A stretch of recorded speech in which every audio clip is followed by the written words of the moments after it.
Action. ಒಂದು ಊರಲ್ಲಿ ಪ್ರೀತಿ ತೋರಿಸೋ ಅಪ್ಪಂಗೆ ಮುದ್ದು ಮಾಡೋ ಅಮ್ಮಂಗೆ ದೇವರು ಒಂದು ಹೆಣ್ಣು ಮಗುನ ಹೊರವಾಗಿ ಕೊಡ್ತಾನಂತೆ.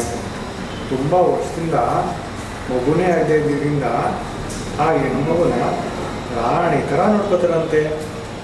ಅವ್ರು ಕೊಡೋ ಪ್ರೀತಿ ತೋರಿಸೋ ಕಾಳಜಿಗೆ ಇಡೀ ಊರಿನ ಜನ ಹೊಟ್ಟೆ ಕಿಚ್ಬಿಡ್ಕೋತಾರಂತೆ. ಕೈಯಲ್ಲಿ ತೋರಿಸಿದ್ದನ್ನ ಬಾಯಲ್ಲಿ ಕೇಳಿದ್ದನ್ನ ತೋರಿಸ್ತಾ ಹೋಗ್ತಾರಂತೆ. ಎಲ್ಲ ಸುಖನೂ ಅನುಭವಿಸ್ತಾ ಬೆಳೆದು ದೊಡ್ಡವಾಗ್ತಾಳೆ. ಹೀಗೆ ಕೇಳಿದ್ದೆಲ್ಲ ಸಿಗ್ತಿದೆ, ದೇವ್ರ ಹತ್ರ ಕೇಳೋದು ಏನೂ ಇಲ್ಲ ಅಂತ ಕೈ ಮುಗಿಯೋದನ್ನೇ ಮರೆತು ಮರ್ತ್ಬಿಡ್ತಾಳಂತೆ. ಆಗ ದೇವರಿಗೆ ಕೋಪ ಬಂದು ಹೇಗಾದರೂ ಮಾಡಿ ಬುದ್ಧಿ ಕಲಿಸ್ಬೇಕು ಅಂತ ನಿರ್ಧಾರ ಮಾಡಿ ಒಬ್ಬ ರಾಕ್ಷಸನ ಅವಳ ಹತ್ರ ಕಳಿಸ್ತಾನೆ.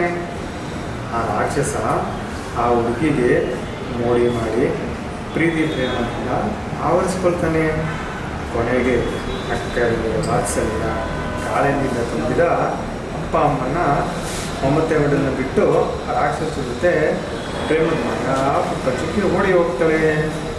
ಅಮ್ಮ, ಹೇಳಿ. ಅಷ್ಟೊಂದು ಪ್ರೀತಿ ತೋರಿಸೋ ಅಪ್ಪ ಅಮ್ಮನಿಗೆ ಬೇಕನ್ಸ್ಲಿಲ್ವಾ ಅವಳಿಗೆ? ಹುಡುಗಿ ತುಂಬ ಕೆಟ್ಟವಳಮ್ಮ. ಅವಳಿಗೆ ತುಂಬ ಅಷ್ಟೊಂದು ಕೆಟ್ಟವಳ. ಕಟ್. ಓಕೆ.